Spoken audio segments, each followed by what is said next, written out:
прямо запрещают изнасилование и другие сексуальные военные преступления. И это те преступления, которые не имеют сроков давности. Правила, как бороться с травлей. И невозможно приказать, и невозможно там взять за руку, посадить и заставить это вырабатывать, но война, к сожалению, будет продолжаться. Что еще очень важно для того, чтобы предотвратить насилие и войну? Нам очень важны четкие единые правила, одинаковые для всех. Это касается, кстати, и борьбы с диктатурами, это касается и борьбы с войной, но эти правила не должны быть спущены сверху, просто как, знаете, там на скрижалях написаны эти правила, общество должно выработать само, или общества должны выработать сами, в том числе правила взаимодействия с соседями. К сожалению, если мы говорим про такие глобальные системы, как государство, опять-таки невозможно приказать и невозможно там взять за руку, посадить и заставить это вырабатывать, но очень важно помнить, что мы должны добиваться того, чтобы в мире был единый миропорядок, например, универсальная концепция прав человека, вне зависимости от того, кто это, какая у него там раса, национальность, цвет кожи, пол, возраст, цвет глаз, религия и так далее, отношение к людям должно быть одинаковое и должны быть универсальные стандарты. Если этих стандартов нет, то тогда мы должны быть готовы к тому, что и войны, и насилие будет продолжаться, и мы не сможем остановить этот порочный круг, эта система будет все время самозапускаться. Поэтому, если мы хотим остановить насилие, то в классе это довольно легко сделать, потому что учитель может организовать обсуждение, вовлечь весь класс и выработать единые правила, как бороться с травлей или несправедливостью или насилием, да.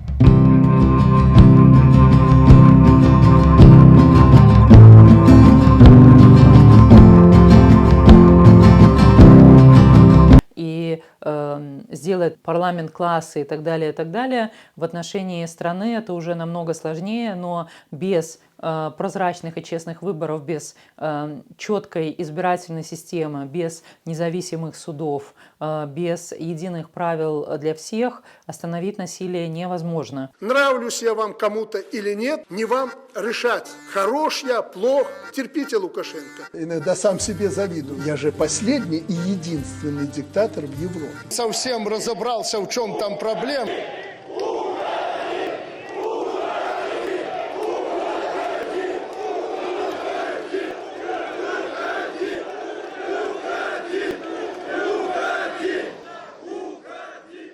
То же самое касается и войны. Если агрессор чувствует свою безнаказанность и нет единых правил в отношении агрессоров, тех, кто начинает войну, и если эти правила не работают, то война, к сожалению, будет продолжаться. Также есть, конечно, и второй очень важный вопрос, который мы видим сегодня очень актуален в Украине, когда на человека, либо на группу, либо на страну нападают, очень важно, что есть кто-то, у кого можно попросить помощи. И эта помощь так или иначе будет оказана. Мы видим ситуацию с белорусскими беженцами и белорусскими протестующими, которые пострадали от террора белорусского государства, от белорусской диктатуры. К сожалению, эта система не была выработана, и действительно нет тех, у кого можно попросить помощи, и эта помощь будет оказана. Точнее, нельзя сказать, что нет их, но их настолько мало и настолько недостаточно, что, в принципе, большинство просто не получает ту помощь, в которой нуждается. Меня зовут Казимиров Андрей. Я был рожден в 99 году в городе Бресте. За свои 23 года я увидел жизнь, я путешествовал, я видел много всего. Но после 20 года жизнь пошла в другую стезю, и я потерял богатство, любовь, надежду. Но сейчас, благодаря нашему дому, я наконец-то обрел чувство собственного достоинства, обрел силу, обрел надежду, обрел это замечательное итальянское пальто с бирками. Я невероятно рад, что я попал сюда, и надеюсь, что я обязательно буду появляться здесь каждую неделю. Спасибо вам, наш дом. То же самое в Украине мы видим, что у нас были очень большие ожидания, что сразу Украине будет оказана всесторонняя помощь, например, «Закрыто небо». Мы стояли в пикетах и просили: закройте, пожалуйста, небо над Украиной, чтобы нельзя было ее бомбить. Много всего происходит. Здесь большая демонстрация. Собрались белорусская, украинская, грузинская диаспоры. Очень много литовцев несут 3 флага. Украинский, белорусский, литовский. Это акция в знак солидарности с Украиной и Белоруссией. Важливіший крок для нас – це запровадження закриття неба над Україною через постійне бомбардування немілітаризованої інфраструктури. Все це брехня. І ви можете вийти і побачити.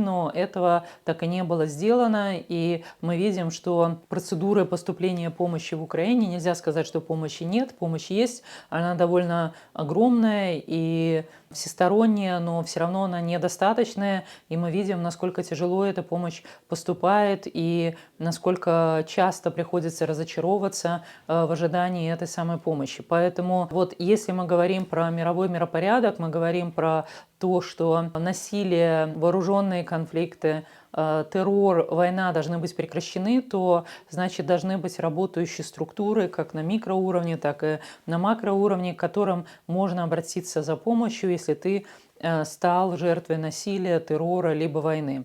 И это очень важно, чтобы эти структуры были рабочими, быстрыми, и мобильными, и очень быстро откликались на такого рода ситуации. Также, конечно, очень важный вопрос, что для того, чтобы просить о помощи, необходимо доверие.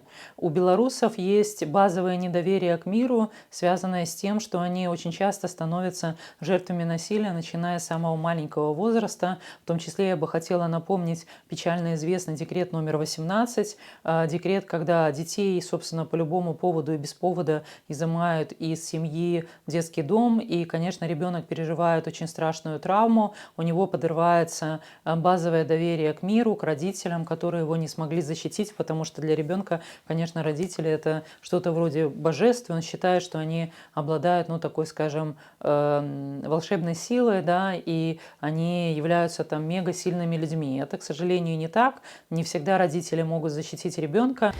Декрет номер 18, подписанный лично Лукашенко, печально известный декрет. Дети, изъятые в рамках этого декрета, в народе зовутся президентские дети.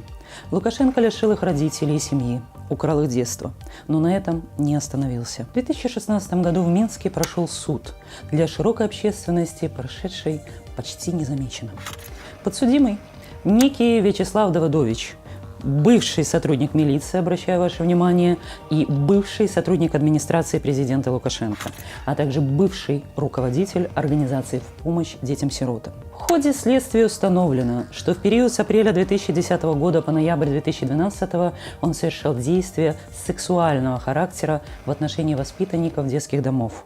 Так сообщала об этом пресс-служба Следственного комитета. Скромный сотрудник милиции и скромный сотрудник администрации Лукашенко оказался вдруг владельцем коттеджа в деревне Зацень, это сразу за МКАДом, площадью более 1700 квадратных метров. С упомянутыми выше детьми в этом коттедже происходили страшные вещи. Так, в 2014 году была осуждена группа педофилов с условным названием «Велосипедисты». Эта группа вела тщательный учет своих жертв. По мнению оперативных сотрудников МВД и по заявлению одного из педофилов, их жертвами стали около 10 тысяч белорусских детей. Но, тем не менее, белорусские дети, сталкиваясь с ситуациями насилия, очень часто вырастают, никому не доверяя, и вот эта подозрительность маниакальная паранойя и так далее делают очень тяжелым объединение людей в группы для защиты своих социальных или классовых интересов. И мы видим, например, по белорусскому протестному обществу, что очень часто белорусам очень сложно объединиться. Украинцы, кстати, намного быстрее объединяются в какие-либо структуры для защиты своих прав, потому что они росли уже совершенно в другой среде, не при диктатуре, но белорусам, которые выросли при диктатуре и которые изначально не доверяют друг другу, не доверяют никому, кроме себя, им объединиться в какие-то структуры для защиты своих интересов очень сложно. Поэтому нам нужно в том числе бороться над тем, чтобы медленно, но верно возвращать доверие людей друг к другу и возвращать доверие людей к разным социальным и общественным политическим институтам для того, чтобы бороться с насилием, террором и войной.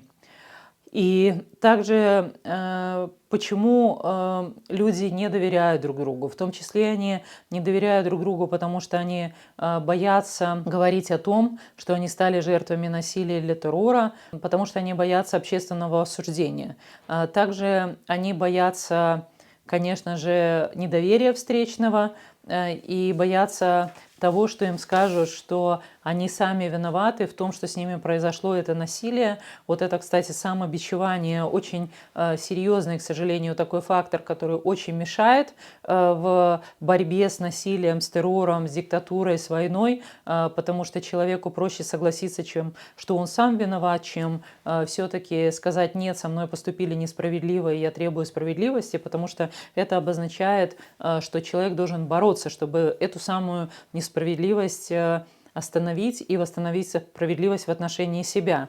И это не всегда бывает возможно, потому что у человека просто нет моральных, душевных сил продолжать эту борьбу. Также очень важно разделить агрессора и жертву и постараться вывести агрессора из пространства жертвы. Если мы говорим про также борьбу с таким базовым недоверием к миру и борьбу с террором и войной, то очень важно для жертвы насилия и войны найти свой круг общения, который будет ее поддерживать и который будет ей давать душевные и моральные силы продолжать бороться вот в этой ситуации насилия, а также возвращать и собственную значимость, и самооценку. И вот эта поддержка других, она будет давать энергию для того, чтобы не сдаваться и не мириться с ситуацией насилия, в которой она оказалась.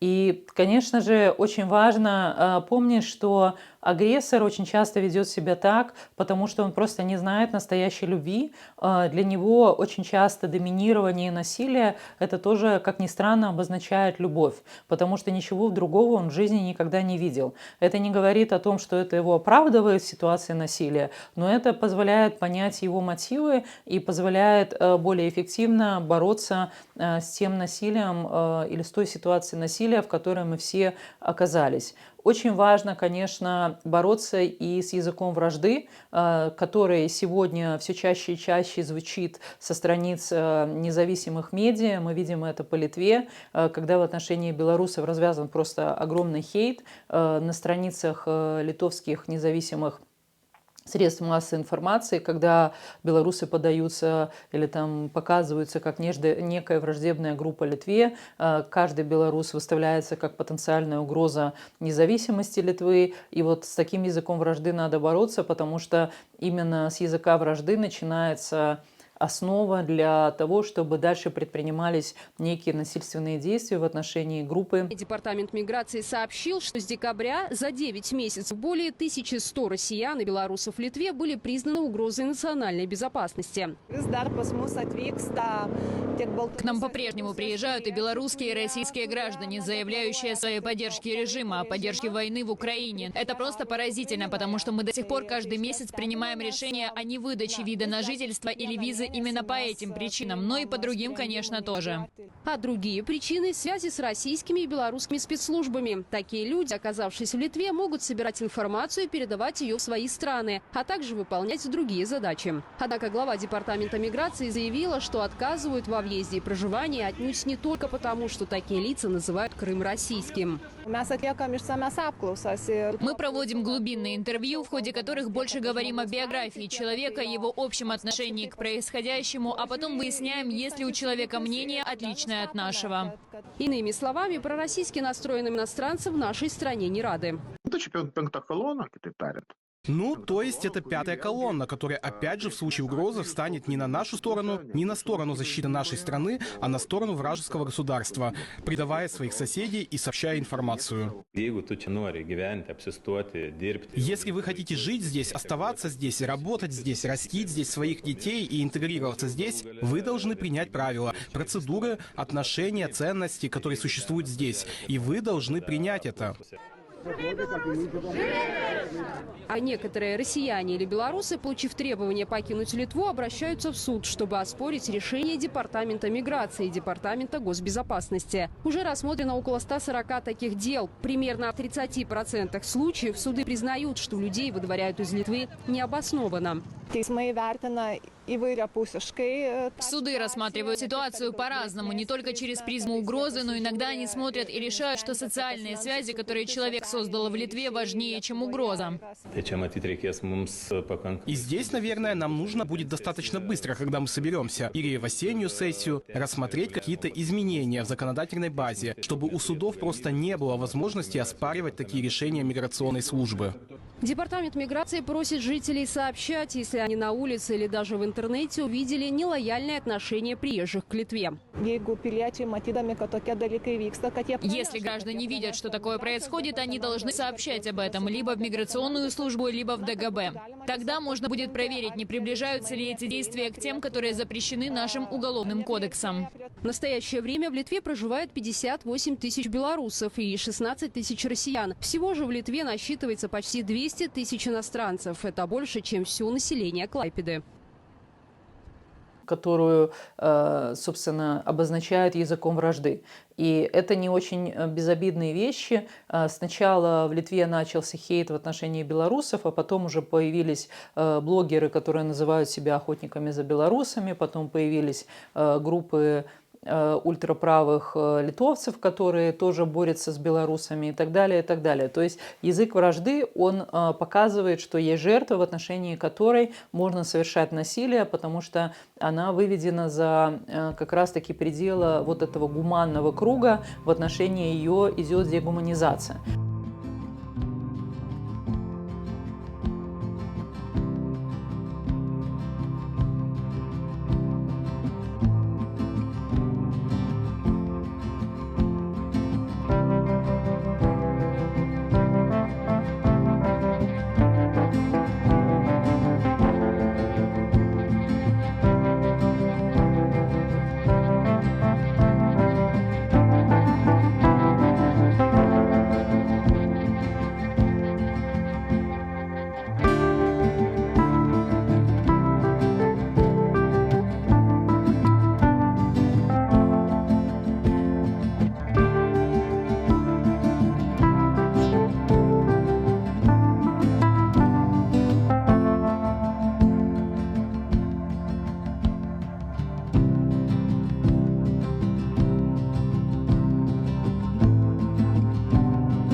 Поэтому если мы хотим остановить войну, насилие, травлю, террор и так далее, мы должны активно бороться с языком вражды вне зависимости от того, в отношении кого этот язык, собственно, применяется.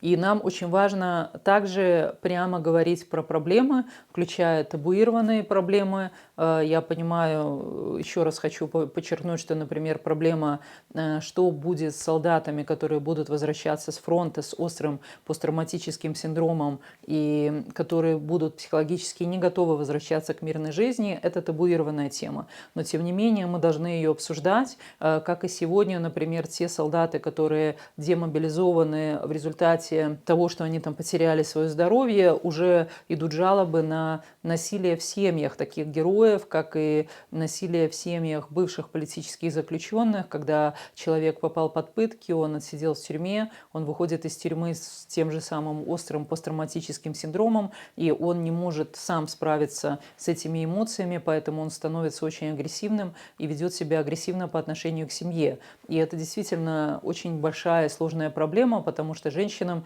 в такой ситуации, когда они являются женами героев, им очень сложно говорить о том, что они при этом становятся и жертвами домашнего насилия, и нет методик, нет программ помощи таким женщинам, таким семьям, потому что общество автоматически считает этих мужчин героями и считает, что они не могут плохо поступать. Но никто не должен забывать, что такое посттравматический синдром. Мы должны про это говорить, мы должны рассказывать про последствия посттравматического синдрома и, конечно же, не бояться говорить и затрагивать очень табуированные темы, на которые общество бы не хотело разговаривать. Ну и, конечно же, помнить о том, что последствия травли для жертвы, они очень серьезные. Это не безобидные вещи, и мы не говорим даже про войну, когда, понятно, люди гибнут, они страдают, разрушаются дома и так далее, но даже травля на уровне детского садика, травля на уровне семьи или травля человека иногда бывает так самого себя, самобичевание и самообвинение, это приводит к очень серьезным последствиям, вплоть до того, что человек может покончить с собой. Поэтому и это приводит также к тому, что таких людей очень легко контролировать, ими легко манипулировать, и пропаганда может этих людей использовать в своих целях, собственно, в нехороших целях, для того, чтобы вовлечь их в еще большее насилие. На самом деле язык вражды очень небезобидная вещь, и иногда, конечно, нам очень хочется его игнорировать и не обращать внимания на то, что в отношении нас разжигается социальная вражда и печатаются там какие-то недостоверные сведения, например, или распространяются фейки, но это имеет все очень такие пагубные последствия, и это очень тесно связано с так называемым таргетингом. Феминистические женские организации знают этот термин. Таргетинг – это когда вот как раз язык вражды или некие действия какой-то социальной группы указывают на человека, либо на группу людей, либо на государство, что это легкая жертва. Почему? Потому что насилие, террор, война – это те процессы, которые очень сильно связаны с вопросами власти и вопросами социальной иерархии. Как вы понимаете, агрессор, он очень четко понимает, как правило, на кого он может нападать, на кого он не может нападать. Поэтому очень часто мужчины, которые являются агрессорами в домашнем насилии, они говорят, что мы слишком эмоциональны, мы не можем себя сдерживать, я там не сдержался, ударил там свою жену. На самом деле они лукавят, потому что в ситуации, когда на них кричит начальник, например, или человек, облаченный властью, или там к нему подходит, например, милиционер с дубинкой, он не будет себя вести так же, как в отношении там беззащитной женщины, ребенка или животного. То есть агрессор очень четко отдает себе отчет, в какой ситуации он может совершать насилие, в какой ситуации он получит очень такой жестокий отпор. Поэтому таргетинг очень опасный процесс, который указывает, что вот это человек или эта группа людей – это очень легкая жертва как раз-таки для насилия. И вот язык вражды, он как раз-таки рождает вот этот вот таргетинг. Я первый раз столкнулась с этим, когда государственная пропаганда напечатала мои фотографии и просто обвела их кружочком, да, на одной из акций протеста. И тогда вот немецкие феминистки мне показали на эти фотографии и сказали: Ольга, ты понимаешь, что в отношении тебя идет таргетинг, идет указание, что ты легкая жертва для насилия в отношении тебя, для травли и так далее, и так далее. И мы видим, что это действительно происходит на самом деле.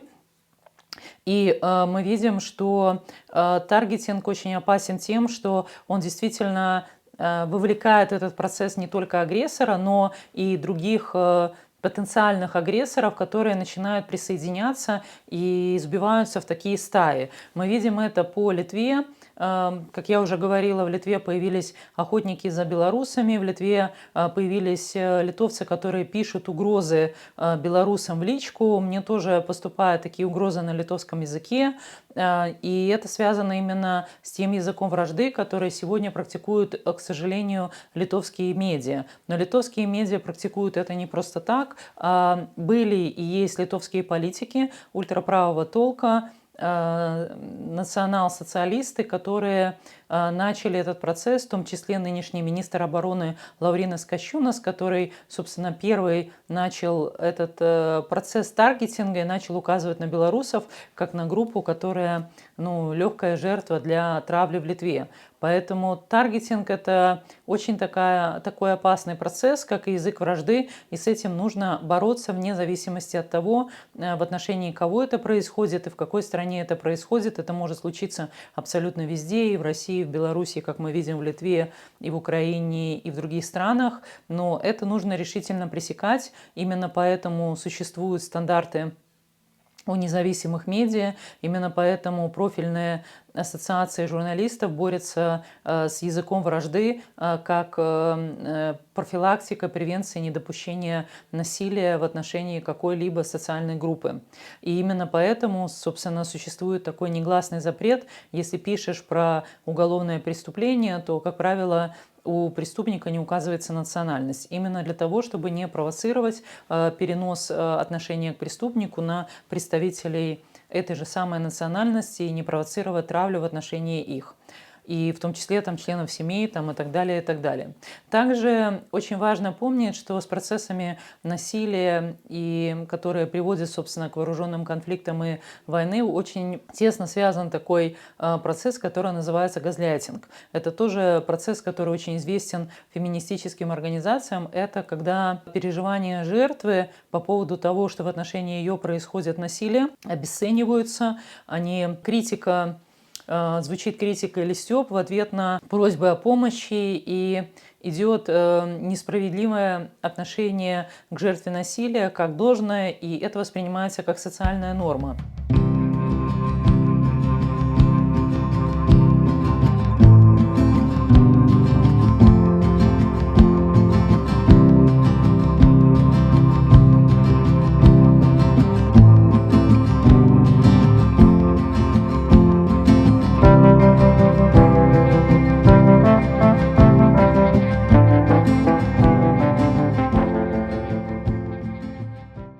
Это очень опасно, потому что как раз газляйтинг, он убеждает жертву в том, что насилие, которое происходит в отношении нее, это нормально, что с этим надо смириться, что ничего страшного не происходит, и это потом приводит к тому, что насилие растет. Мы это видим очень хорошо по Беларуси, когда Лукашенко и силовые структуры всеми силами стараются убедить нас в том, что то насилие, которое они распространяют, это нормально, в других странах еще хуже.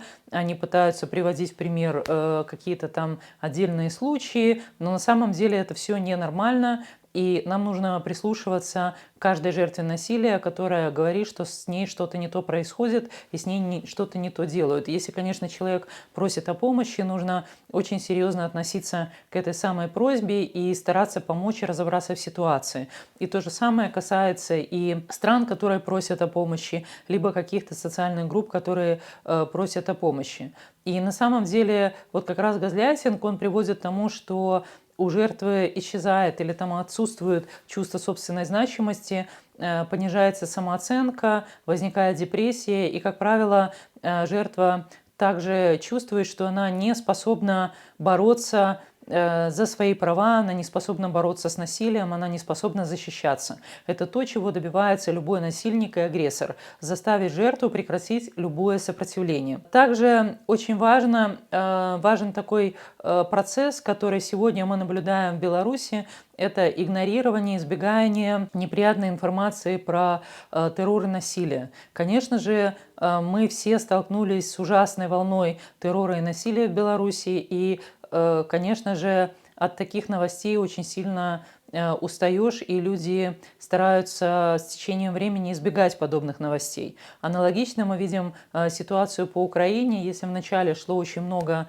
новостей о том, что происходит на фронте, и так далее, то сейчас, конечно, таких новостей стало меньше, потому что люди психологически устали и стараются избегать этой информации, потому что чувствуют, что их психика просто не справляется. Что, с одной стороны, они сочувствуют жертве, но с другой стороны, они начинают отдаляться, и это очень опасный процесс, который приводит к тому, что жертва получает все меньше и меньше помощи.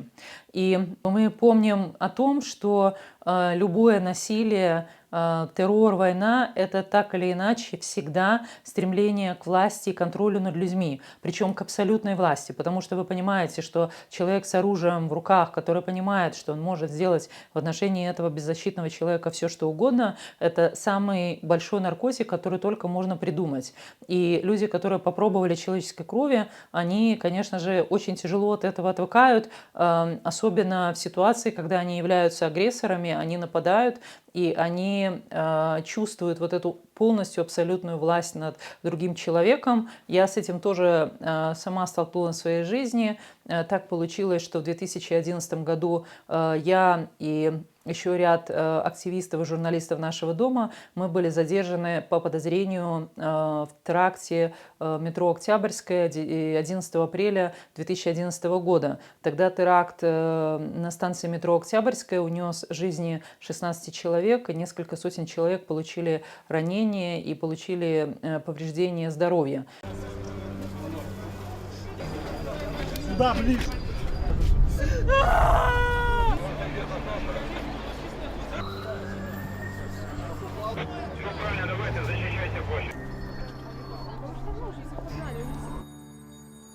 11 апреля 2011 года.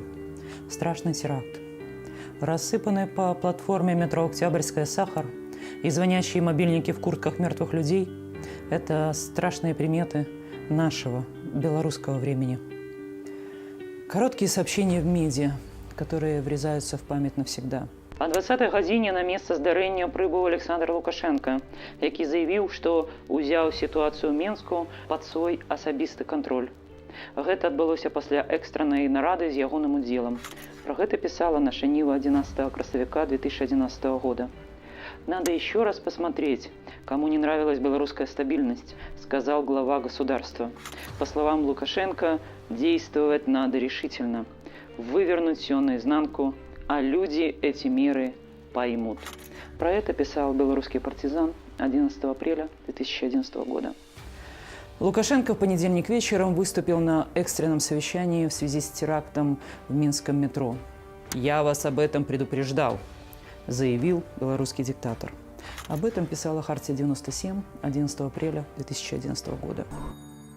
И, конечно же, тогда шли массовые аресты людей по подозрению в совершении теракта. И вот так получилось, что одна из версий, на кого белорусский режим думал перевесить этот страшный теракт, это оказалась версия, конечно же, об оппозиции. Поэтому я и еще несколько человек были арестованы. И вы знаете, так получилось, что нас привезли в Фрунзенский РОВД. Тогда начальником Фрунзенского РОВД был печально известный Олег Гайдукевич. И его заместитель, начальник по общественной безопасности, милиционер Динас Линкус, он избивал меня и он при этом угрожал мне изнасилованием.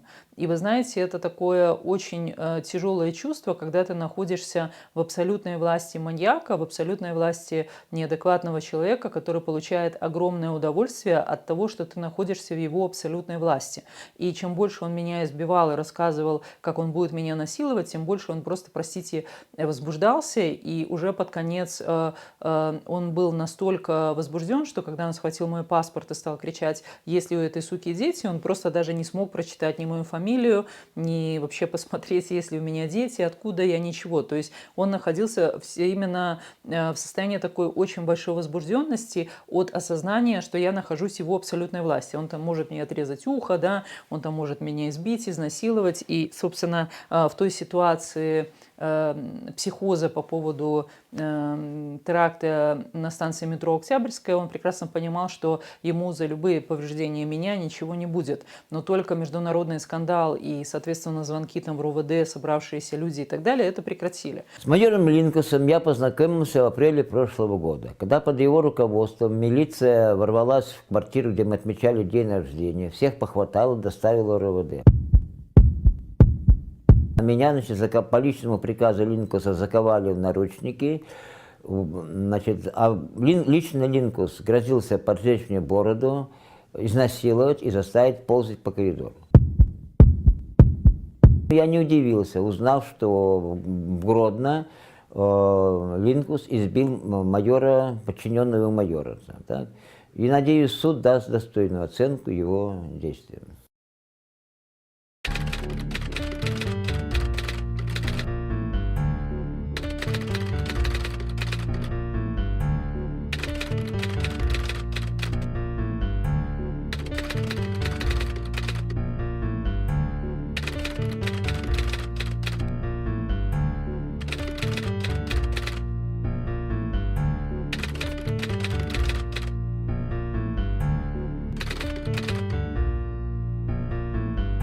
Внимание! Данное видео не предназначено для просмотра несовершеннолетним, беременным женщинам и безответственным милиционерам. То есть я оказалась в такой довольно привилегированной ситуации, потому что со мной, собственно, да, меня избили, я получила очень серьезную психологическую травму, но я не была, например, изнасилована, как были изнасилованы участники протестов 2020 года. Но это только потому, что шла очень серьезная реакция, и насильник, агрессор понял, что есть грань, и ему просто не разрешат эту грань перейти. Но, к сожалению, так бывает не всегда, и я вот тогда, глядя в его такие сумасшедшие счастливые глаза, очень хорошо для себя поняла, что такое, когда человек чувствует, что он может или там обладает абсолютной властью над другим человеком. Для этого не нужно там пить, не нужно принимать наркотики, человек вот просто становится невменяемым даже от осознания такого факта. Понятно, что не все, понятно, что это определенный тип личности, каким был милиционер Динас Линкус, но тем не менее это очень показательно. И, конечно же, понятно, что в ситуации абсолютной власти над людьми агрессор, насильник, он создает намеренное чувство страха у жертвы, потому что он этим страхом просто упивается, он им подпитывается, да? Поэтому для него очень важно, чтобы жертва понимала, что с ним происходит, и он это просто-напросто, получает как вампир, я бы сказала, да? Также очень часто с ситуацией насилия, вооруженного конфликта, войны там, и так далее, связан такой процесс, про который тоже очень хорошо знают феминистические и женские организации. Это процесс называется сталкинг.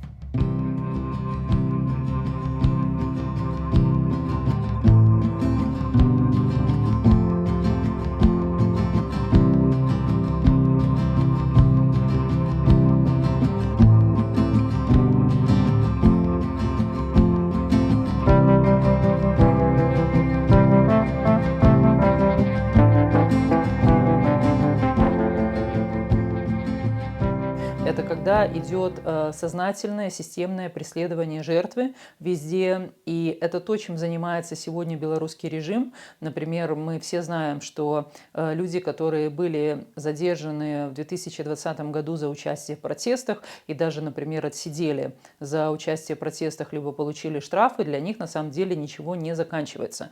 Белорусский режим продолжает сталкинг в отношении этих людей, и белорусский режим продолжает их преследовать.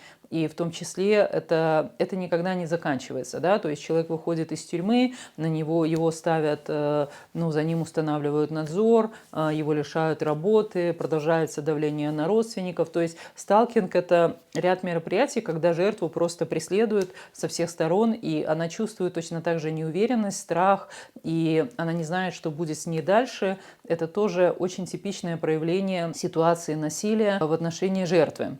И, конечно, в этой ситуации то, что происходит с жертвой, вот в ситуации таргетинга и сталкинга и газляйтинга, это то, что у жертвы размывается граница. Она начинает вообще не понимать, там, где ее границы, где чужие границы. И что самое интересное, в принципе, изначально таких границ нет и у агрессора.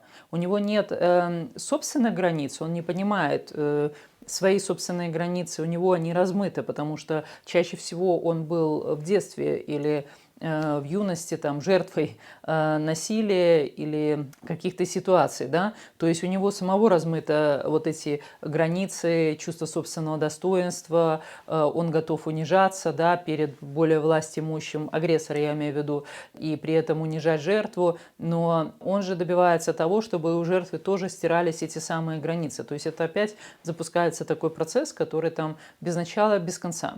Но если мы вернемся к войне и военным действиям, то, конечно же, страны и организации, которые знают про все эти процессы, они стараются каким-то образом, если уж война идет и ничего с этим на данный момент сделать невозможно, остановить ее невозможно, они стараются каким-то образом уменьшить влияние войны на гражданское население, на тех, кто не является непосредственным участником военных действий, то есть кто не солдат. Именно для этого были придуманы всякого рода Женевские конвенции, которые подписывали все страны, но которые, как мы видим, в Украине Россия максимально игнорирует и не выполняет. И как раз нарушение этих самых Женевских конвенций являются военными преступлениями, которые не имеют сроков давности и за которые потом люди отвечают в Гааге перед Гаагским международным трибуналом. Меня зовут Ольга Карач, я правозащитница из организации «Наш дом» из Беларуси. И сегодня здесь я хочу говорить про то, что Путин депортирует украинских детей не только в Россию, но и в Беларусь. У нас, к сожалению, есть факты, что те люди, которые имеют самое непосредственное отношение к репрессиям 2020 года, сегодня помогают Путину похищать и размещать украинских детей на территории Беларуси. От имени белорусского народа я хочу сказать, что мы все требуем немедленно вернуть украинских детей назад домой. Мы требуем, чтобы в отношении тех лиц, которые участвуют в похищении и незаконной депортации украинских детей на территорию Беларуси, были также возбуждены уголовные дела и выданы международный ордер на арест. Я хочу привести всего несколько примеров. Мы все прекрасно знаем Белкалий.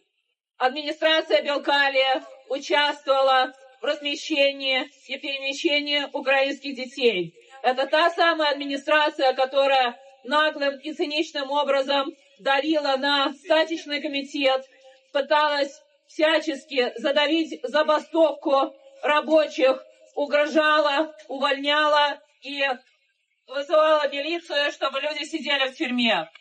Сегодня мы говорим про то, что режим Лукашенко пытается из белорусских детей сделать маленьких рашистов.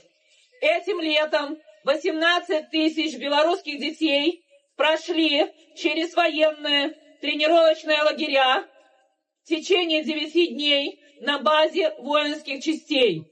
Здесь речь идет не про скаутов, здесь речь идет не про патриотические клубы, здесь речь идет про профессиональную военную подготовку. На сегодняшний день из этих 18 тысяч детей было отобрано 2000 детей, и Лукашенко из них делает профессиональных солдат, которые, как мы думаем, будут воевать против Украины. К сожалению, есть факты, которые говорят про то, что Лукашенко также использует и украинских детей. Из маленьких украинских детей делают больших рашистов. Белорусским и украинским детям показывают пропагандистские фильмы с буквой «Z». У нас есть видео с тренировок этих самых лагерей, и там задействован Николай Карпенков, очень хорошо известный, к сожалению, всем белорусам. Человек, который лично участвовал в кровавых репрессиях, избиениях, пытках.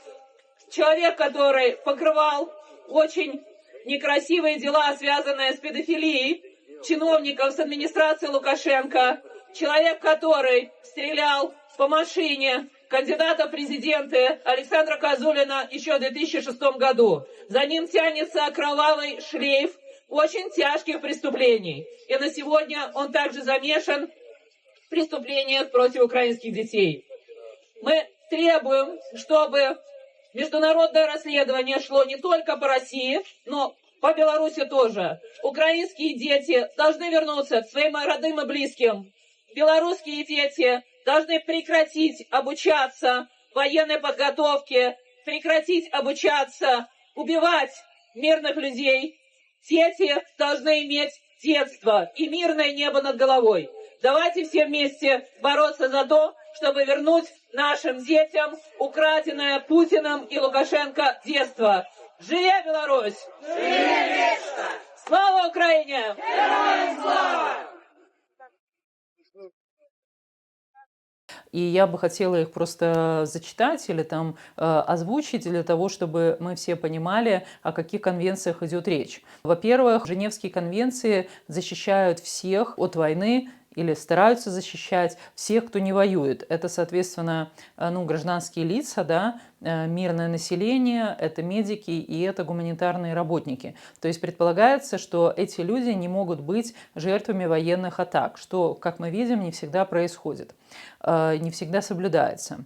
Второе, Женевские конвенции говорят о том и стараются защищать тех, кто уже не может воевать, но воевал в прошлом. Конечно же, речь идет про раненых солдат и про пленных. И предполагается, что если солдат ранен или он в плену, то его нельзя убивать и с ним нельзя жестоко обращаться. Ну и, соответственно, на него распространяются Женевские конвенции. Женевские конвенции запрещают атаки на гражданских лиц и гражданские объекты, но мы видим, что это тоже не соблюдается в Украине. Также Женевские конвенции, они призваны уберечь гражданских лиц, их имущество, их скот, источники воды, посевы и так далее от военных действий и атак. То есть предполагается, что не должны распространяться военные действия не только в отношении людей, но, например, в отношении их животных или в отношении их посевов или источников воды, потому что это критически важно для того, чтобы люди могли выжить. Женевские конвенции говорят про то, что больные и раненые имеют абсолютное право получать медицинскую помощь вне зависимости от того, на какой стороне они находятся. И это тоже очень интересный момент, который, как правило, не соблюдается, потому что мы видим много примеров, когда, например, раненые или там сдавшиеся в плен были просто расстреляны, и никто, конечно, их никакую медицинскую или там другую помощь им не оказывал. Также предполагается, согласно Женевским конвенциям, что медики и медицинский транспорт не могут подвергаться нападениям и военным атакам, что, как мы видим, тоже не соблюдается. Также Женевские конвенции запрещают пытки и унизительное обращение с военнопленными И это тоже сплошь и рядом не соблюдается. Мы видим массу примеров. Да? Также предполагается, что военнопленные и заключенные должны получать еду и воду, а также иметь возможность общаться с близкими родственниками. С этим тоже, как мы видим, огромные проблемы. До сих пор неизвестно про ряд белорусов, которые попали в плен, находятся на территории Российской Федерации. Их судьба неизвестна, даже неизвестно, живы они, не живы, что с ними там происходит. Женевские конвенции, они стараются ограничивать выбор видов оружия и тактик для того, чтобы снизить вред, причиняемый, конечно, гражданским лицам во время войны. Это тоже, поэтому очень много идет споров, например, про кассетные бомбы, там, фосфорные бомбы, там, другие бомбы, что можно применять, что нельзя применять, но мы видим, что это тоже не всегда соблюдается. Также Женевские конвенции прямо запрещают изнасилование и другие сексуальные военные преступления, и это те преступления, которые не имеют сроков давности, причем изнасилование – это только одна из категорий. Я бы хотела перечислить примеры сексуальных преступлений, для того, чтобы вы понимали вот всю тяжесть этой темы. Это, конечно, изнасилование само собой, но также принуждение к проституции, это сексуальное рабство, это принудительная беременность, это принудительная стерилизация. К сожалению, мы тоже видели довольно много примеров, что мужчины военные, военнопленные в русском плену сталкиваются с принудительной стерилизацией, и это тоже является сексуальным преступлением. Ну и другие виды сексуальных преступлений. И надо помнить, что, как правило, ни одно преступление не является изолированным. Это как сталкинг, это всегда ряд преступлений, которые совершаются одновременно. Например, вместе с изнасилованиями и другими формами сексуальных преступлений может быть при этом и убийство, и вербовка детей, это уничтожение имущества, мародерство, это многое другое. И, к сожалению, надо сказать, что нарушение Женевских конвенций является очень часто сознательным методом ведения войны для того, чтобы деморализовать противника, и для того, чтобы опять у жертвы убрать или уничтожить желание, готовность сопротивляться.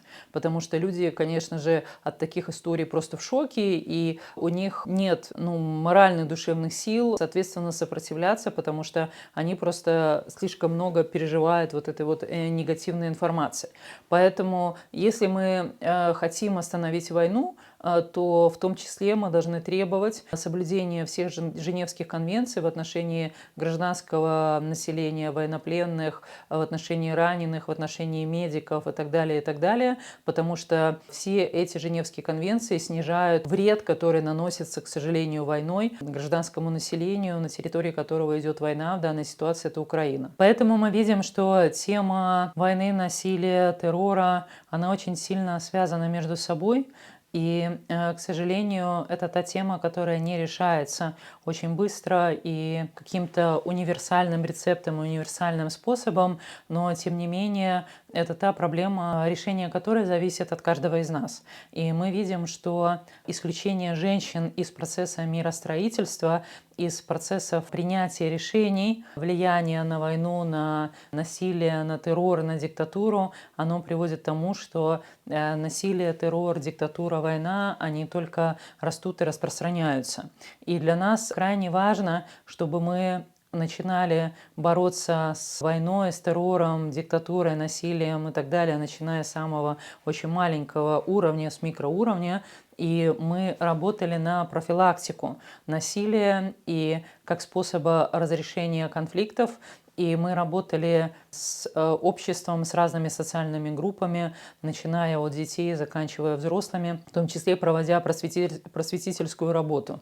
И здесь очень важно, чтобы не было каких-либо табу, которые приводят к тому, что ситуация просто замалчивается, проблемы замалчиваются, как, например, проблема солдат, которые возвращаются с войны, люди, которые там больны афганским синдромом, люди, которые переживают очень острый посттравматический синдром. Нам нужно, чтобы общество было информировано, и, конечно, каждый человек знал, как вести себя в ситуации, если он стал жертвой насилия или он потенциально может стать жертвой насилия. Мы должны бороться с такими очень грязными, тяжелыми проявлениями насилия, как сталкинг, газляйтинг, таргетинг. Мы должны максимально работать на над тем, чтобы не использовался язык вражды, чтобы не шла дегуманизация каких-либо социальных групп, потому что все это приводит к вооруженным конфликтам, все это приводит к тому, что женщины и мужчины в нашем регионе не чувствуют себя в безопасности. Война будет продолжаться, к сожалению, еще очень долго, и она не закончится подписанием мирных соглашений или только мирных соглашений, потому что вот эти все последствия того, что нам всем пришлось пережить последние 2-3 года, а украинцам последние 10 лет, конечно же, это все будет аукнется еще следующим поколениям тех людей, которые живут в нашем регионе. Мы должны про это помнить, но мы можем снизить все эти печальные воздействия, если будем вместе работать над как превенцией войны, так и, собственно, разгребанием последствий, которые принесла эта самая война. И это начиная от помощи Украине до заканчивая работой и помощью беженцам, которые бегут от террора, как в Белоруссии и в России, так и беженцам, которые бегут от войны, но в данном случае это Украина. И также решением очень многих социальных вопросов, борьбой с бедностью, борьбой за социальную справедливость, борьбой за гендерное равенство и права человека, потому что права человека не могут противопоставляться защите и обороне, это политические манипуляции.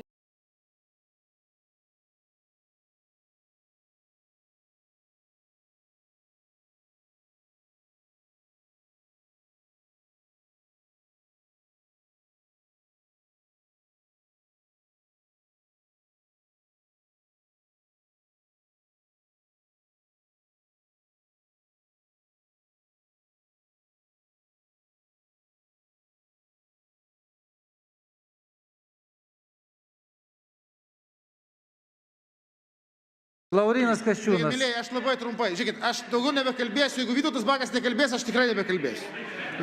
Žiūrėkit. Klausyk, uždaryk burną savo, gerai, Aslė? Tai dabar žiūrėkit. Pirma, tai dabar atsakau. Europa keičia savo migracijos politiką.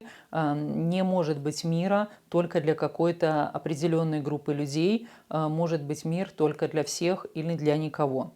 Поэтому продолжаем бороться, не сдаемся. Я надеюсь, эти вебинары были для вас полезны. Активно участвуйте в обсуждении, пишите свои мысли по этому поводу, ставьте лайки, распространяйте видео среди своих знакомых.